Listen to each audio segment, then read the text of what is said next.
नमस्कार दोस्तों। Recently supreme court of India ने अपना एक बहुत ही इंपॉर्टेंट जजमेंट पास करा है और एक नई मुनीम चालू करी है। जैसे कि आप लोगों को पता होगा कि हमारे इंडिया के अंदर सेक्सुअल ऑफेंसेस के केसेस बहुत आते हैं। जैसे कि सेक्सुअल ऑफेंसेस का मतलब क्या होता है? सेक्सुअल हैरेसमेंट जो हमारा आईपीसी के अंदर पनिशेबल ऑफेंस है हमारा, यानी कि हम नए कानून के हिसाब से भारतीय न्याय संहिता बीएनएस के अंदर पनिशेबल ऑफेंस है। और अपना वॉयरिज्म, डिसरो, स्टॉकिंग, इनफैक्ट रेप और भी बतेरे हमारे सेक्सुअल ऑफेंसेस के अपराध होते हैं। और अगर मैं ये जजमेंट की बात करूं तो इस जजमेंट के अंदर एक अपराधी था, एक्यूज था, जिसके ऊपर यही तरह के एलिगेशंस लगे हुए थे। पॉक्सो एक्ट के अपने सेक्शंस लगे हुए थे, प्लस अपना रेप के सेक्शंस यहां पे लगे हुए थे, प्लस अपना और भी फर्दर सेक्सुअल ऑफेंसेस के अपराध ए नाम के व्यक्ति के ऊपर, जो कि एक्यूज व्यक्ति था, इसके ऊपर ये एलिगेशंस लगे हुए थे। तो जो सेशन कोर्ट साहब थे, तो जो सेशन कोर्ट के अंदर जो जज साहब बैठे थे, उन्होंने ए नाम के व्यक्ति को कन्विक्ट कर दिया था 20 सालों के लिए। अब जैसे ए नाम का व्यक्ति अपना कन्विक्ट हो चुका है 20 सालों के लिए, बट यहां पे अपना ये जब तक केस चल रहा था ये ऑलरेडी 9 सालों की जेल अपनी काट चुका है। ये 9 सालों की अपनी जेल ऑलरेडी काट चुका है। तो ऐसे केस में ए नाम के वकील साहब ने अपना हायर कोर्ट के अंदर, अपना in fact supreme court of India के अंदर अपना एक पिटीशन फाइल करी। किस चीज के लिए? For the suspension of sentence, for the suspension of sentence. आप लोग मुझे बताइएगा, मैंने लास्ट टू लास्ट वीडियो के अंदर मैंने आपको सस्पेंशन ऑफ सेंटेंस के बारे में प्रॉपर लेक्चर दिया था और इसके अंदर कंप्लीट डिटेल्स बताई थी। तो कौन से सेक्शन के अंदर होगा सस्पेंशन ऑफ सेंटेंस? एज पर सेक्शन नंबर 389 हमारा सीआरपीसी में। अब सेक्शन नंबर 389 हमारा सीआरपीसी का पुराना कानून है, लेकिन नए कानून के हिसाब से कौन सा सेक्शन होगा एक बार मुझे जरूर बताइएगा। तो यहां पर एक बात को आपको याद रखना है कि जब ये इनाम का व्यक्ति सुप्रीम कोर्ट ऑफ इंडिया में गया, suspension of the sentence, plus यहां पे बोला कि जैसा मेरा जो क्लाइंट है वो ऑलरेडी 9 साल अपनी जेल में काट चुका है और उसको सेशन कोर्ट ने 20 साल की सजा सुनाई है, तो इस आधार पे हम आपसे रिक्वेस्ट करना चाहते हैं कि मेरे क्लाइंट को रिहा करा जाए, बेल पे रिहा करा जाए और उसकी सेंटेंस जो है वो सस्पेंड करी जाए। सुप्रीम कोर्ट ने सारी बातों को ध्यान में रखते हुए ग्रांट कर दी। ठीक है भैया, हम आपकी पर्टिकुलर सेंटेंस को सस्पेंड करते हैं। प्लस यहां पर अब बात आती है विक्टिम की। भाई अब विक्टिम हो गई ना, जिसके साथ में अपराध हुआ है, विक्टिम को क्या मिला? विक्टिम के हित में कुछ एक्शन लिया गया है। भाई एक्यूज ने गलत करा, चलो ठीक है, हमने उसको जेल दे दी है, 20 साल की सजा सुना दी है, 9 साल वो अपनी जेल काट चुका है, सारी बातें ठीक है। बट मुद्दे वाली बात आती है विक्टिम के साथ क्या हुआ?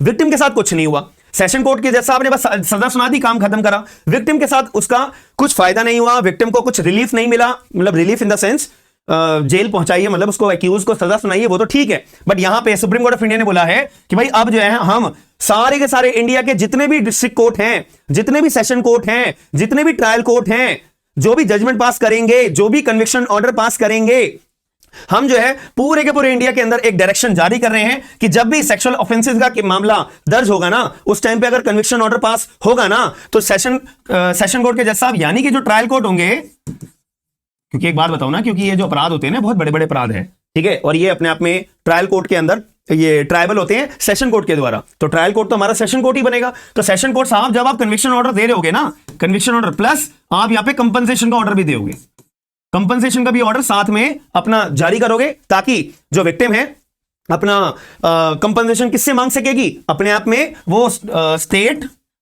लीगल सर्विस अथॉरिटी के पास जाएगी और उनसे कंपनसेशन की मांग करेगी। क्योंकि अब क्या, पहले क्या हुआ था, यानी कि इस केस के अंदर भी सुप्रीम कोर्ट ने पूछा कि भाई विक्टिम को कोई कंपनसेशन मिला है? विक्टिम ने कहा नहीं भाई साहब, मेरे को तो कुछ भी नहीं मिला है, जैसा मुझे तो कुछ भी नहीं मिला है, ना ही सेशन कोर्ट के जज साहब ने मेरे हित में कंपनसेशन के रिगार्डिंग कोई ऑर्डर भी पास नहीं करा है। तो सुप्रीम कोर्ट ने यहां पे बहुत गलत माना कि ये बहुत गलत बात है। ये भी हमारे कानून के अंदर प्रोविजन है कंपनसेशन का। अगर मैं प्रोविजन की बात करूं, सेक्शन नंबर 357 कैपिटल ए हमारा सीआरपीसी का प्रोविजन आता है। अगर मैं नए कानून के हिसाब से बात करूं, सेक्शन नंबर 396 बीएनएसएस, तो जब यहां पे प्रोविजन है तब भी विक्टिम को फायदा क्यों नहीं पहुंचाया गया है, विक्टिम को पैसे क्यों नहीं पहुंचाए गए हैं, विक्टिम को कंपनसेशन क्यों नहीं पहुंचाया गया है? इसीलिए सुप्रीम कोर्ट ऑफ इंडिया ने बोला है कोई जितने भी सेशन कोर्ट हैं पूरे इंडिया के अंदर, session court must order victim compensation in cases of sexual offences against minor and women under section 357 capital A, जो कि नए कानून के हिसाब से सेक्शन नंबर 396 ऑफ बीएनएसएस। और ये बात जो लिखी गई है, आप पेज नंबर 7 इसका जजमेंट का रेफर करोगे तो आपको ये बात और क्लैरिटी से समझ में आ जाएगी।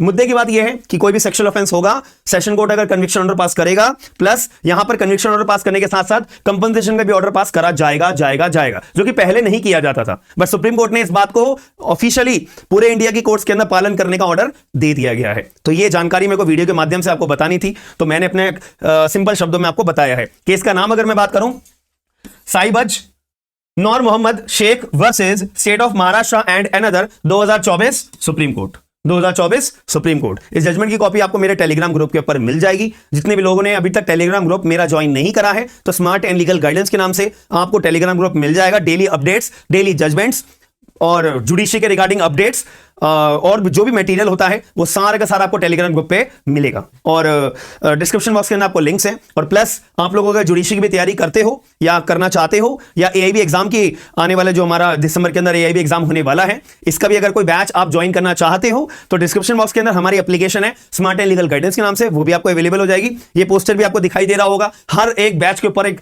बेस्ट टू बेस्ट आपको ऑफर मिलेंगे। आप लोग एप्लीकेशन डाउनलोड करिए और उसके बाद आपको जो भी अपना मनपसंद बैच देखने को मिलता है तो वो ज्वाइन कर सकते हो। एआईबी 19 का, कॉन्स्टिट्यूशन का, भारतीय साक्ष्य अधिनियम का, ट्रांसफर प्रॉपर्टी एक्ट का, पूरे के पूरे फैमिली लॉ का, जिसमें पूरा हिंदू लॉ और पूरा मुस्लिम लॉ को पढ़ाया हुआ है। तो आपको अगर कोई भी बैच ज्वाइन करना है आप एप्लीकेशन डाउनलोड करके कर सकते हैं। फिर भी आपको कोई क्वेरी आती है एप्लीकेशन पे, आप लोग हमें मैसेज भी कर सकते हो कि सर मेरे को ये वाला बैच चाहिए बट इसके रिगार्डिंग में कोई क्वेरी है, तो वहां पे हमसे क्वेरी भी डिस्कस कर सकते हो। बाकी अगर वीडियो पसंद आई है और ये जो नया सुप्रीम कोर्ट ऑफ इंडिया के द्वारा अपना एक डायरेक्शंस जारी करी है, ये अगर आपको पसंद आई है और आपका क्या मानना है एक बार चैट बॉक्स के अंदर जरूर बताइएगा। बाकी मिलते हैं नेक्स्ट वीडियो के अंदर। थैंक यू, धन्यवाद।